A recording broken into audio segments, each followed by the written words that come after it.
पक्ष बहुत परेशान है। तो आप तो आज इतना तैयार वैयार होके हैं, बिल्कुल हेयर कट भी करा लिए, मुझे लगा कहीं आप इतनी खुशी में आज कुर्ते का रंग ना बदल ले, आज आपके कुर्ते का रंग हरे से केसरिया ना हो जाए, इतना मतलब इतना खुश है आप राहुल गांधी के दोबारा ये होने से। देखिए, भारतीय जनता पार्टी के प्रवक्ता ने कहा, क्या कह दिया उन्होंने? हाँ, अभी कह रहे थे ना कि किसने क्या कहा, बता रहे थे कि आचार्य जी आपने क्या कहा था, लेकिन ये भूल जाते हैं कि भारतीय जनता पार्टी ने क्या कहा था। क्या कहा था? 2014 के चुनाव में या 2019 के चुनाव में आप तो कहते थे हम आएंगे, किसानों की इनकम दुगनी हो जाएगी, महिला सुरक्षित हो जाएंगी, कोई घटना नहीं घटेगी, जैसे मणिपुर में हुआ जिस पे आप बोलने को नहीं तैयार है, जैसे दिल्ली में हुआ पहलवान धरने पे बैठे रहे, बोलने को नहीं तैयार है।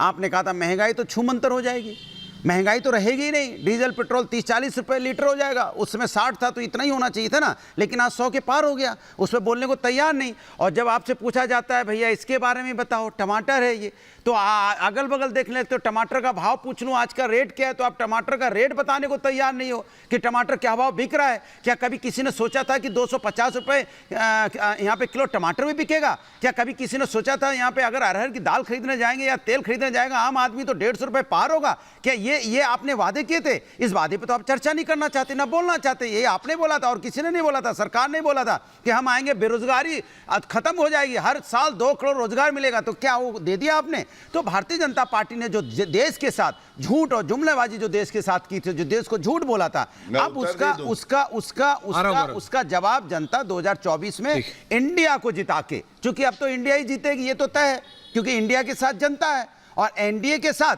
नेता हैं जो आप खोज के लाते हो, कभी शिवसेना के तोड़ के ले आते हो, कभी एनसीपी के तोड़ के ले आते हो, पता नहीं और राहुल जी, रामकृपाल जी आ रहे होंगे, वो नेता तो आपके साथ आ सकते हैं, लेकिन जनता आपके, गौरव भाटिया जवाब दे रहे हैं, आप जनता आपके साथ होती है, गौरव भाटिया जी जवाब दे रहे हैं, की चिंता नहीं कर, आचार्य और अनुराग भदौरिया दोनों को। नहीं, 38 दलों का गठबंधन नहीं, जवाब ले लेंगे ना सरकार से, आप सवाल पूछ रहे हैं, गठबंधन बनाना जवाब आ रहा है, क्योंकि आपको डर लगने लगा। पहले आप एनडीए की मीटिंग तक नहीं करते थे, जब जवाब बन गया तब आप डर गए। जवाब तो ले लीजिए कि उनका जवाब भी आप देंगे। गौरव भाटिया जी जवाब दे रहे हैं, राहुल देव जी आ रहा हूं दादा इसके बाद जी, सरकार जवाब दे रही।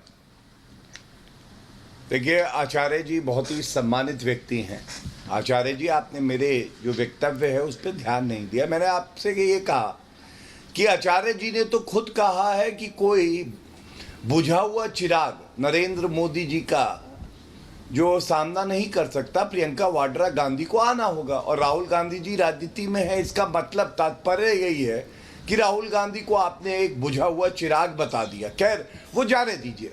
आचार्य जी, मैंने तो एक सवाल पूछा था, हरीश रावत जी तो चले गए, आप हैं, वरिष्ठ नेता हैं, ज्ञानी हैं। राहुल गांधी जब ये कहते हैं कि सर्वोच्च न्यायालय को नरेंद्र मोदी जी चला रहे हैं, या खड़गे जी जब कहते हैं कि जजेस बदले जा रहे हैं, न्यायपालिका के साथ छेड़छाड़ हो रही है, तब हमारी न्यायपालिका बेईमान थी, खराब थी, पूरा लोकतंत्र तो खत्म हो ही चुका है। ये तो राहुल गांधी ने विदेशी धरती पे कहा है। आज टाइगर जिंदा है?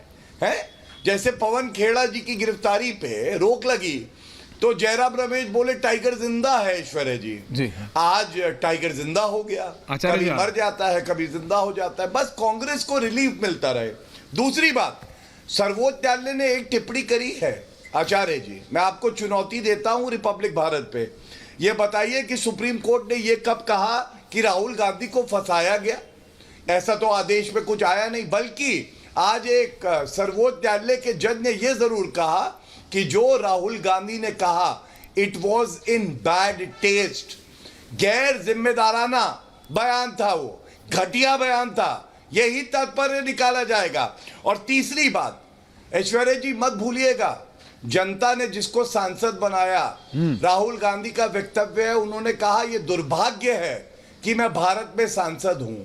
तो आशा करती है जनता कि अगर दुर्भाग्य है कि वो सांसद बने थे तो वो वापस खुद नहीं आएंगे संसद में, क्योंकि ऐसा बालक 53 साल का परिपक्व, जिसकी अटेंडेंस 40%, जिसको लोकसभा में सीटें कितनी है ये पता नहीं है, जो कहता है गरीबी एक मानसिकता है, जो कहता है वंशवाद भारत में परंपरा है, भारत के लिए अच्छा हो कि ऐसा व्यक्ति कभी संसद में दोबारा ना आए।